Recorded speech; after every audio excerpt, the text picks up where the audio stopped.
Agaseke k'amakuru mu karere ngapfunduriye muri Uganda. Perezida Museveni ashyigikiye ko urukiko rwa gisirikare rucira imanza abasivile cyane cyane abegurira intwaro bagambiriye ku butegetsi.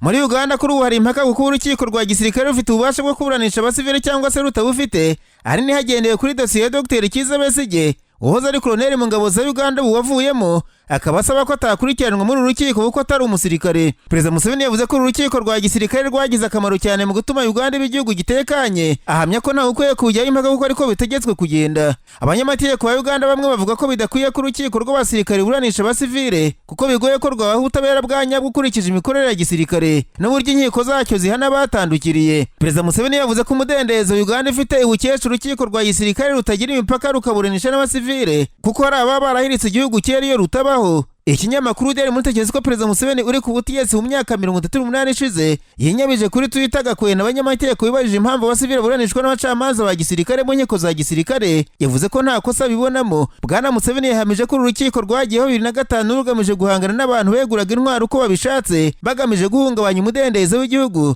ndetse ngo kuva barushyiraho ubusugire bw'igihugu bwarabonetse kandi gihagaze neza. Uyu mutegetsi yavuze ko inkiko za gisivile zabaga zuzuye imanza ishyano ryose agasanga zitaribona akanya ko kuburanisha abasivile bigometse ku butegetsi kandi ko inkiko za gisirikare zikubita zibangura. Bwana Museveni yavuze ko impamvu abasivile baba bagomba kuburanishwa mu nkiko za gisirikare baba barafashe imbunda bagamije gutera ubwoba abaturage, kandi uwafashe imbunda wese agamije kuyikoresha aba yamaze kuba umusirikare, bityo ko ariyo mpamvu bagomba kubibazwa n'abacamanza ba gisirikare. Perezida Museveni yavuze ko igihe urukiko rwa gisirikare rwaca urubanza abantu ntibanyurwe bashobora kujurira mu rukiko rukuru, ariko ku kajagari kacitse imyungu ikareka kwitiranwa n'ibamba kuko igihugu kitatera imbere gifite abantu bahora barekereje kugihungabanya. Kiza Besigye na mugenzi we Rutare barerwa ibyaha bine birimo gufatana intwaro ebyiri n'amasasu no gushaka kugura imbunda ku banyamahanga mu mijyi ya Geneva mu Busuwisi, Atene mu Bugereki na Nairobi mu gihugu cya Kenya. Nararanganije amaso y'ibinyamakuru byandikirwa muri Kongo Kinshasa. Abanyamakuru bakiza amakaramu ku mpapuro barandika. Baretse kuva saa 11 za mu gitondo kuwa kane imirwano ikaze hanganije inyeshyamba za M23 n'ingabo za leta ya Kongo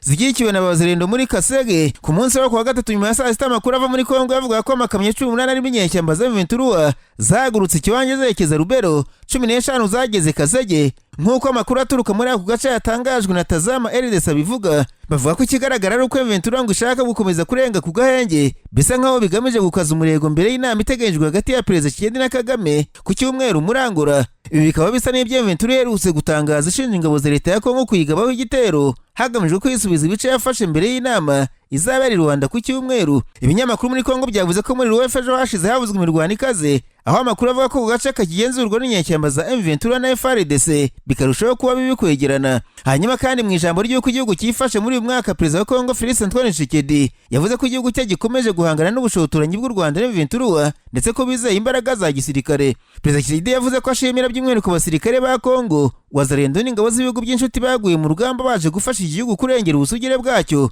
Mu ijambo ry'imbere y'abagize inteko ishinga amategeko yongeye kwitsa ku Rwanda yavuze ko rukomeje ubushotoranyi. Tshisekedi yavuze ko bo yise abanzi b'igihugu bakomeje gufata ibice bya teritwari za Masisi, Rucuru, Nyiragongo, Rubero na Walikare by'intara Kivu y'Amajyaruguru. Avuga ko ibi byatumye abaturage hafi miliyoni 7 bava mu byabo. Mu ijambo rye Tshisekedi yashimiye umuhati wa Perezida Joao Lourenço wa Angola nk'umuhuza mu gushaka amahoro mu burasirazuba bwa Kongo, agaragaza ko yizeye umuti urambye mu ngufu za gisirikare. Uyu mutegetsi wa Kongo mu bihe bitandukanye yakomeje gushyira mu majwi u Rwanda nka nyirabayazana w'umutekano muke mu burasirazuba bw'igihugu cye. Gusa hagiye hakorwa ibiganiro bigamije gusubiza ibintu mu buryo, ariko ntibyagira icyo bitanga.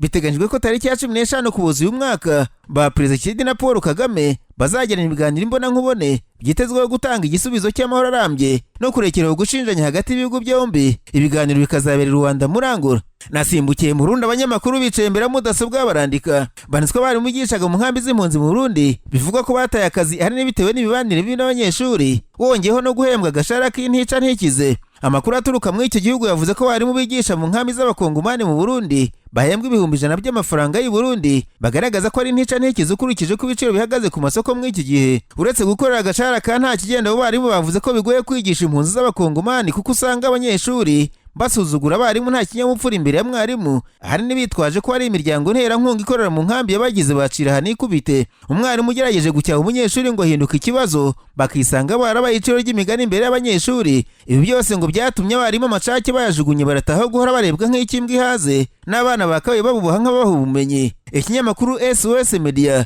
cyavuganye na bamwe mu barimu baretse akazi bavuga ko agashara kabaye gato cyane ndetse ngo n'ibiribwa bahabwaga na pamu barabihagaritse, bagasanga kwitwa gukora utabasha gutunga urugo ntacyo waba ukorera barabireka. Hakiyongeraho no gusuzugurwa n'abana b'impunzi babasanze mu gihugu cyabo. Hari abarimu bavuze ko nubwo wakwihanganira agashahara utakwihanganira kwigisha umwana utazavuga, kandi ngo aricyo cy'ingenzi abarezi babereyeho. Umwe mu babyeyi mu nkambi ya Kinama mu majyaruguru ya Bujumbura yavuze ko babajwe no kuba abana batakiga kubera kubura abarimu, agasanga ahazaza hawo hagoye nk'impunzi.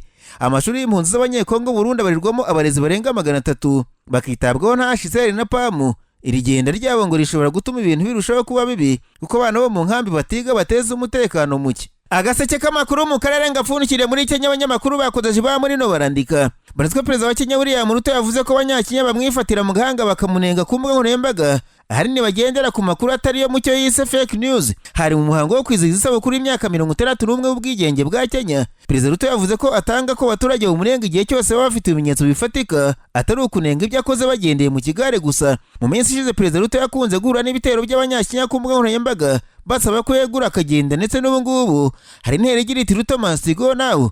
Ngenekereje mu Kinyarwanda, Ruto nahambira agenda aka kanya, ahanini bamushinja gusuresha cyane no gukomeza ikiguzi cy'ubuzima. Perezida Ruto yavuze ko abanyakenya bakwiye kwitondera ibihe by'ikoreshwa ry'ikoranabuhanga n'imbuga nkoranyambaga akenshi zikoreshwa hagamijwe kurwanya ukuri no kwimika ikinyoma. Abamunenga bakwiye kumwereka ibyo bamunenga, akagira ibyo akosora kandi bakanenga batanga n'umuti. Perezida Ruto yavuze ko nubwo abantu birirwa bamunenga banamutuka, ikiguzi cy'ubuzima cyamanutse kikagabanuka bigaragara, ngo nuko abantu badashaka kubibona. Uyu mutegetsi yasabye abaturage kureka guheza inguni bakajya bareba aho igihugu kijya, kuko kunenga gusa biza n'ubuheza nguni ndetse bukaryanisha abaturage.